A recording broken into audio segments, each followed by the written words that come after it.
wellnesscouch.com, streaming wellness into your lives. Welcome to Nourishing the Mother, featuring your hosts Bridget Wood and Julie Tenner.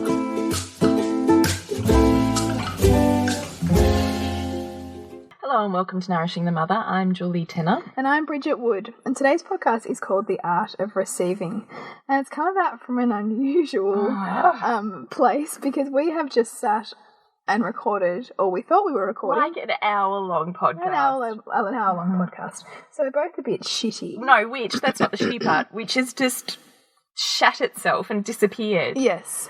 Or, I'm not exactly sure, maybe I need to own some of that. I was holding onto the computer and I'm fairly sure my breasts were turning it on and off. And I said to her, wow, why didn't your breasts want that to go to air?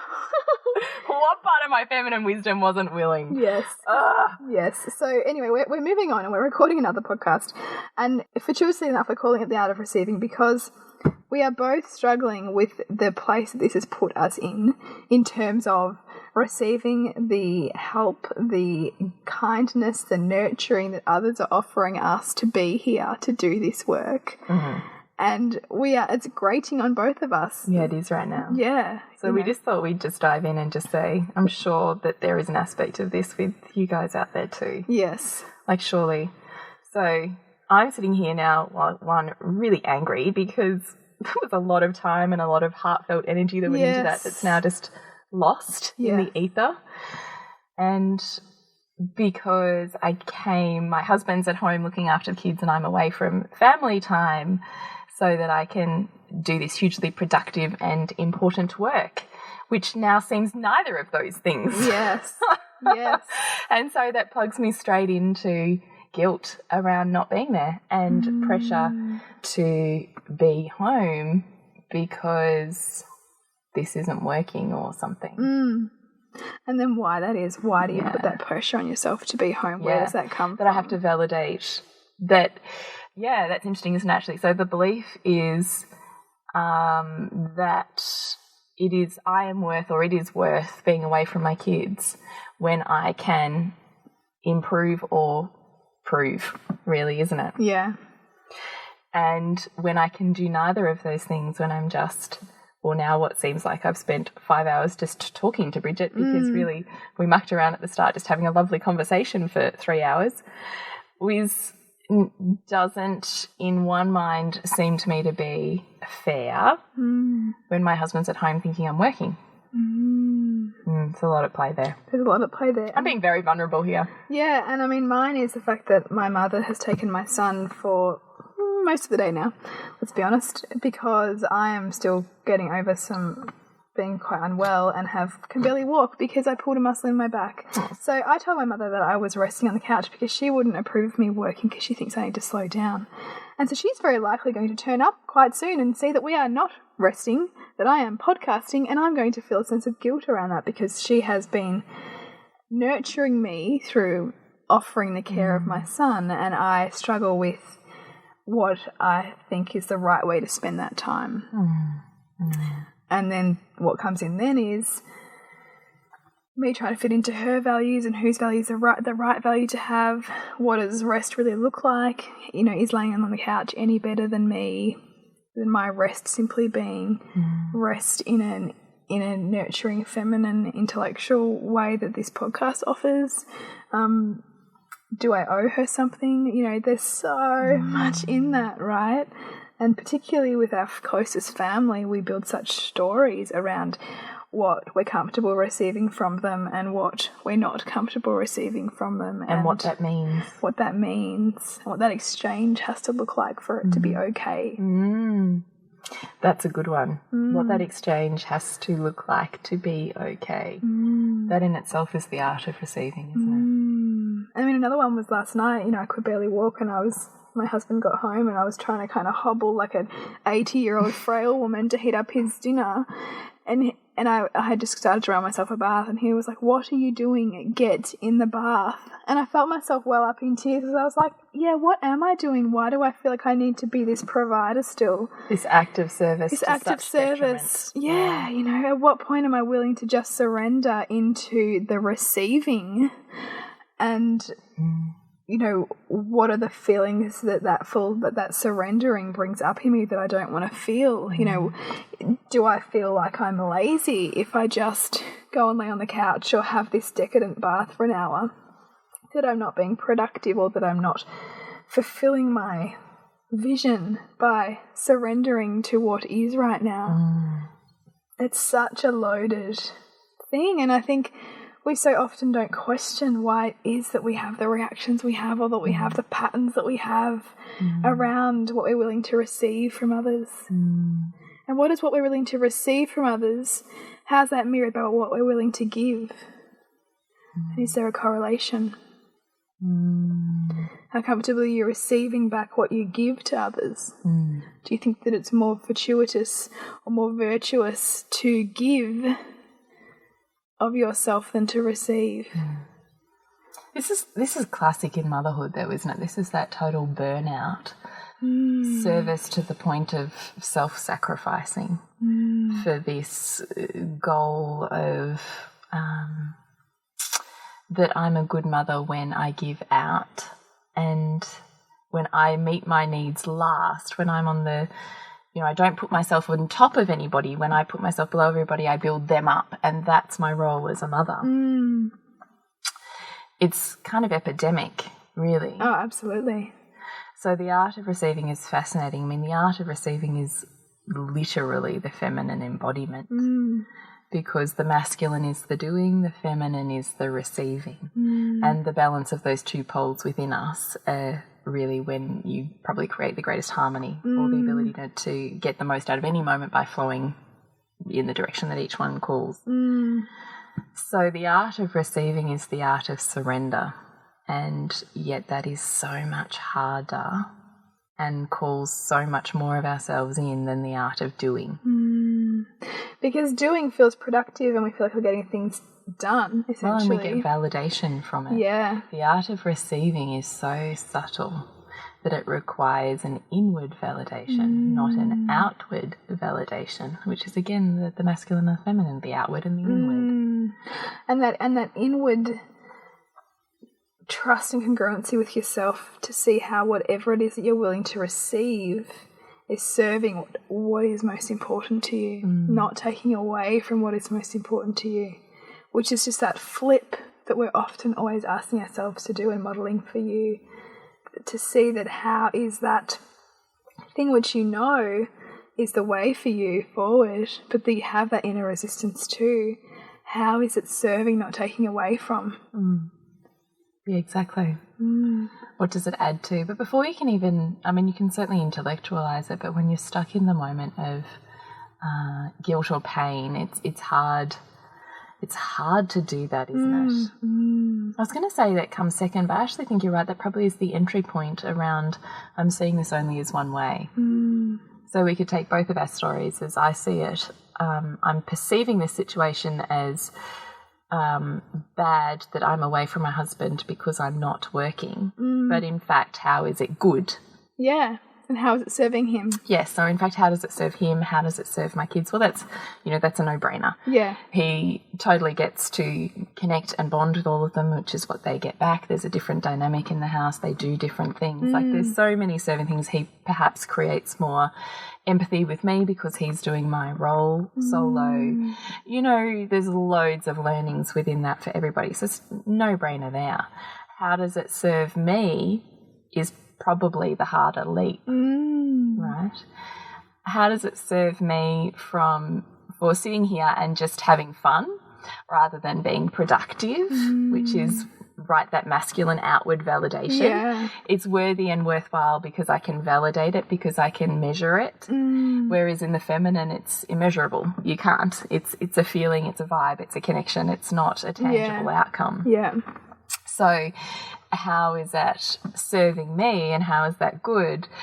Well, we could sit here and do that now. So it serves me to be, in inverted commas, frivolous with my time and enjoy myself with a friend because I feel more connected to me. I perhaps have processed some stuff that was holding me back from my week. Yeah. I feel lighter and more energized when I come home to my kids. I feel more grateful for my husband and therefore I'm seeking greater connection with him.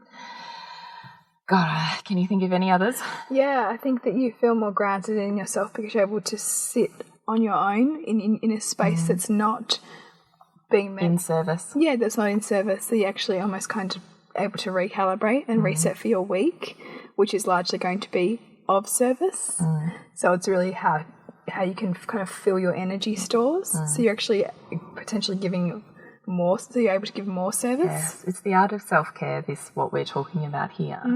But it's bigger than self-care. It's the inward thought processes and dialogue, not what you're doing externally to your body.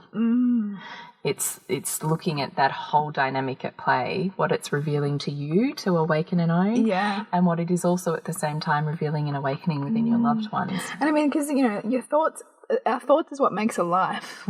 So it's about bringing awareness to what are the thought patterns that are coming up for us when we are being offered something to receive. We're being called to receive something. What are the patterns in which we are going to, the stories that we're telling ourselves, the repeating words, the feelings of inadequacy, the discomfort? What is that for each of us? Because we all have it in some way. And where has it come from? Where have you picked that story up and run with it? How has that story served you? Where did it take you? And do you still want to hold on to it? Does it still serve you? So let's do yours maybe next. Okay, so you're perceiving it will be bad, or you feel guilty because you're not being truthful with your mum. You've said one thing that she's expecting. No, I'm not so concerned about not being truthful. I think it's actually a bit of a wrestle with what I see as my mum's constant kind of pressure on me to slow down and rest, which is a part of me, right? So it's a part of me that I'm wrestling with, to slow down and rest and struggling to surrender with, which raises the bigger questions of why that is.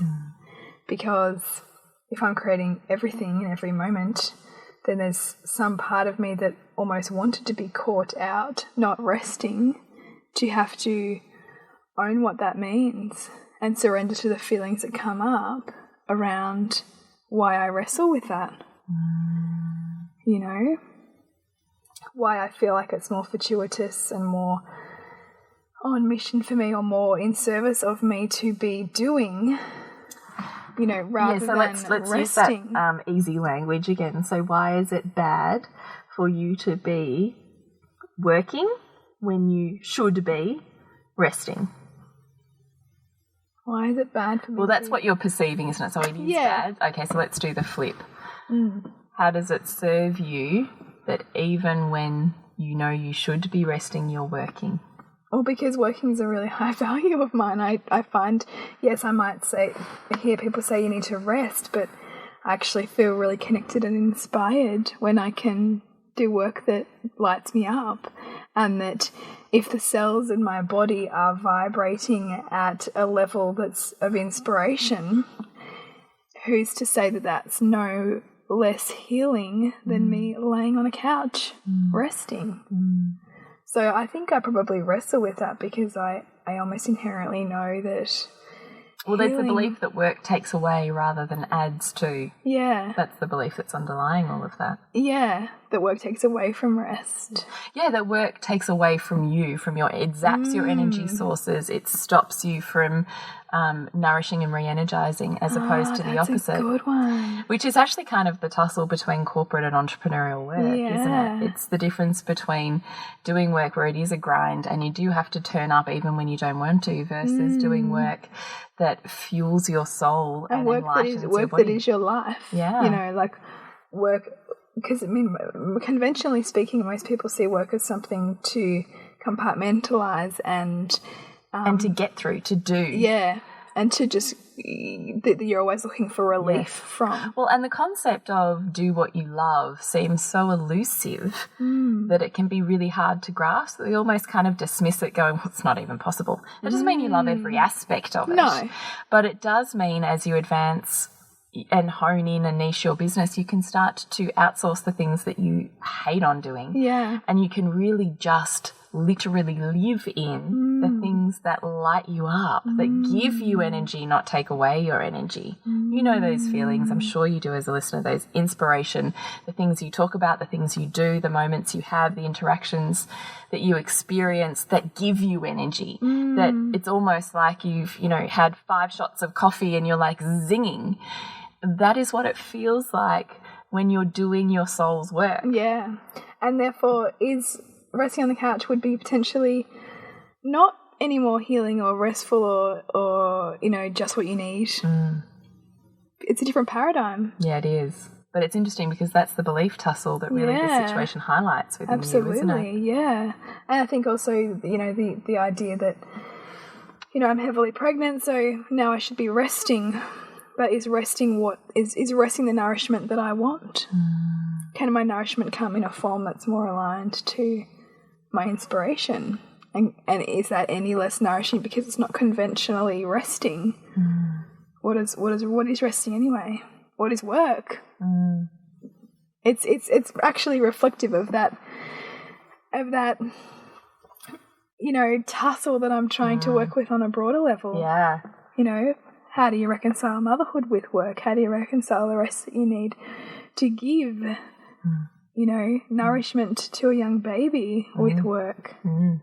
They're all part of a bigger series of questions that I'm working through. And back in the art of receiving, the art to surrender in a moment.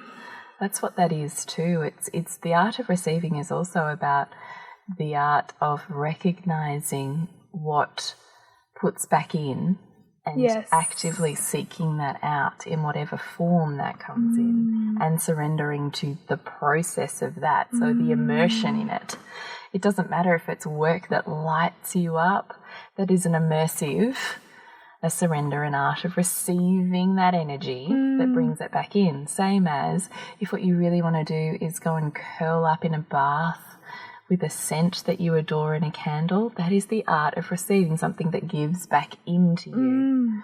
You are not doing the art of receiving if at the same time you're feeling guilty or pulled or not really completely energetically lit up. Yeah. If you're not completely energetically lit up, then it's just frosting. Yeah. You're not actually getting to the core of what actually puts energy back in. And when you're putting energy back in, when you are connecting to that limitless source that vibes you up and makes you just want to love everybody around you, that's, that is the whole point of this stupid word that I hate called self-care. Yes. Like, it is just bantered around like, yay, mothers, do more self-care because you give out so much. But no one's talking about what that actually means. And, it's almost like a phrase for a one-size-fits-all method, which it's not at all. It's not at all. And the thing is, why you create time and space to go out to a movie or have your nails done and you come back and you're just as cranky as you were before? Yeah. Because it's frosting. It's not the actual thing that has you connected to yourself and your soul and that plug into energy that actually gives you more. So that when you come back to your family, you are lit up and inspired and you have this overflowing cup that just naturally wants to pour out to them. Yes. It's not even this wrestle between, well, I need to keep some for me because you're zapping so much. Yeah. It's that, when you're in that, you're in this lack mentality of resourcelessness rather than being in this space of I am just so willing. That you've tapped into your limitless pool of energy, which we all have. It's just we all don't know how to get there. And that's the process of asking these questions. What is my life trying to reveal to me? What are my perceptions? Why am I perceiving, like you and I both have been, this event in this way? Well, having said that, I feel much lighter now that we've just done that. Yeah, I feel a bit better too. Yeah. Were you able to look a little bit bigger picture about what the pattern might be for you in terms of my time away from my family is only legitimate if I am working? Is that a belief? Yeah, I'm sure that it is, that I'm only legitimate if I can prove that I am. And I can prove that I am when I'm achieving working. X, Y, or Z. Well, not even just working, but that there's a tangible outcome from it. As opposed to a frivolous conversation. Yeah, as opposed to, I mean, that whole concept is when I fill up myself, then I've got more to give, and that makes me more productive, and I connect to my soul more, which actually makes my work more inspired. So, you know, I already understand that as a process, but I clearly still hold on to that belief system that it's really only worth time out when I am either one, really deserving, so really I've got to the point of burnout, or sickness, which is when a lot of people will... Yes, or sickness. Yeah. So, but it's like the unconscious way of giving it to yourself. Yeah, that's right. Yeah. Or when I can prove what I've done with my time. I did X, Y, Z, you know, like that you can have that sense of accomplishment. Yeah. Yeah. So I want to take it bigger because we kind of got there with my story. So I wonder, in your case, in terms of being away from your family and not feeling like it was legitimate enough because you weren't working, does that speak to you from the perspective of if you're away from your family, you need to be accounting for your time appropriately because they are your job, you know, and that you need to have output if you're away from them to legitimize being away from your core job because... Yeah. That there's a form of providing within that that validates my reason not to be in my job. Yeah, I think definitely. And I really need to probably spend journaling time on this to actually really get to the core of what's going on here. Because that's what we're really trying to make clear here, is that often these little perceptions or reactions or thoughts we have, we can almost kind of follow the breadcrumbs to the biggest story that they represent, that we've been telling ourselves and that we use to keep ourselves either safe or confined to where we are or to feel comfortable in terms of a story that we have. Because often the unknown story is what's more terrifying than... you know, the story that we keep telling ourselves. Yeah. There's a safety in kind of rehashing, even if it's bringing up discomfort like it has for both of us. It's still safer because it's like the better the devil you know than the one that you don't. Well, the pain, it really speaks to the fact that if we can't really get clear on it, we haven't actually done the work to go deep enough to get to the pain of it. Because the only reason we'd be running from it is because the pain is actually reasonably immense. Yes. And I mean, in my case, if it's the dynamic between my mother and I, then that probably... is quite certainly painful. You know, there's probably a really early childhood, you know, situation that I perceive that makes receiving from her or feeling guilty towards her really painful for me. But my mind's not willing to go there right now, but maybe I've scratched the surface of it and it will certainly create more awareness when that gets triggered again. Yeah, that's right. That's what it is as well, isn't it? It's we don't... you know, we can hit the big picture sometimes and it's like profound and cathartic, and other times it's just about bringing awareness, and then all of a sudden you start to make the links and that's what leads you onto the profound awakening. But it can actually go either way. It can move really slowly or it can move really fast. And it really simply comes from that, you know, pattern of asking questions, that cultivating a habit of asking questions and bringing curiosity to the way you live and react to life around you. Why? Why did I do that? Why do I think that? Why do I feel that? Yeah. What's going on there for me? But very much from curiosity, not negativity. Yeah. Which is, it's easy to go into negativity when you start to... Yeah. But that's when you need a sounding board or a tribe or a group that you can rebound that off of that can really help you start to reframe that. Which is what I hope we're really building in Nourishing the Mother. Absolutely. Too. Yeah.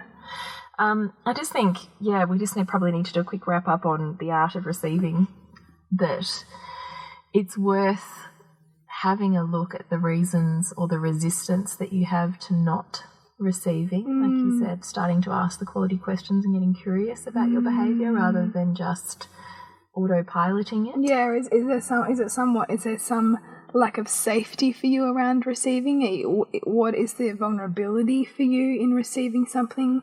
Did you let your guard down and receive something in the past and got burnt? Is that where the wound is? If that's the case, what was the benefit of that experience for you to start to change your perception of it being particularly bad? And also when you're looking at putting back in filling your pleasure cup so that you have more to give rather than feeling like cranky, resourceless, nasty mum on this side. That, you know, that's a desperation point. We can certainly short circuit that and start to live our daily lives to put back in and re-plug into that universal energy rather than needing to get to the point of resourcelessness to where we then think we're worthy enough to receive. There's a whole lot of conscious steps that we can do before we get there. If we've gotten there, then we're getting sick or we're getting burnt out or we're having huge rifts in our relationship to wake us up to it, right? Yeah. To make us worthwhile enough to consciously put back into. So all of those steps, it's about starting to align your life with how do you start to plug back into that energy daily to surrender and immerse in the feeling that gives you energy, that gives you love, that gives you awakening so that you have it to give out. It seems like a really simple concept, but of course you can't, you know, give when you've got nothing left. Yeah. But we don't actually put the steps into place to really live what that means. And, you know, sometimes that can be nothing changes because you are completely aligned in your life and you're constantly refueling that tank. Yeah. And sometimes it can be hugely painful looking at why have I got here and why aren't I doing this? And particularly in relationship dynamics, there can be a lot of uncomfortable discussions that brings up. So is that even why we're running this story and where we are? Yeah. You know, like there's always a purpose and a reason to why it's highlighting it for us. And the art of receiving is your right. It is your art of the feminine. And it is also a beautiful awakener to all of the things that are in the way of you really filling that tank and living your highest self, really showing up in this world with everything that you have, which you can only do when you're in alignment and fully feeling like you have the capacity to receive so that you can give out. Yeah, that's it. So if you have specific questions on this, we'd love for you to Facebook us or email us so that we can start to hash these apart with you. If you have topic suggestions you'd love us to go on to or specific questions, that really does make our focus a whole lot easier. Yeah, it does. Please rate us on iTunes. That really helps iTunes keep our podcast up there so that other mothers and women can find it. Please share any of our posts at podcasts that resonate with you on Nourishing the Mother on Facebook. Please check out our Loathing to Loving program, which is our launch into taking our physical course online. It's all of the concepts and the philosophies that we discuss, but with a toolkit to specifically apply them to your life. So it goes over 4 weeks. You have 8 to do it, but the actual course runs for 4 weeks. And we'll be hosting live webinars within that course to be able to hash out what you're working through, and there'll be a private Facebook group. So it'll really become that online tribe that we talk so much about. And we're so thrilled to see so many sign-ups coming through, and we really, really invite you to join this first group through this course because we've put our heart and soul into it, I think, haven't we? Yeah, we have. And it is a pilot, so I do also want to say we've got only about a week and a half left. Do check it out because it is at a pilot price, which it will only be for this one pilot. And then it won't be because we are really hoping this will actually be an amazing resource for many women, but we want to trial this process through our first intake. So if you are really ready to take that on with us, then please check it out on Nourishing the Mother course. And you can certainly connect to all of those and more on the nourishingthemother.com.au page. And Bridget, for you is suburbansandcastles.com, and Jules, thepleasurenutritionist.com. And we'll see you next week when we continue to peel back the layers on your mothering journey, and hopefully don't delete that podcast. Yes, that's right. See ya. This has been a production of TheWellnessCouch.com. Check us out on Facebook and join in the conversation on Facebook.com/TheWellnessCouch. Subscribe to each show on iTunes and check us out on Twitter. The Wellness Couch, streaming wellness into your lives. Whilst the Wellness Couch presenter endeavor to provide accurate and helpful information to their listeners, these podcasts cannot take into account individual circumstances and are not intended to be a substitute for health and medical advice from a qualified health professional. You should always seek the advice of a qualified health professional before acting on any of the information provided by any of the Wellness Couch podcasts.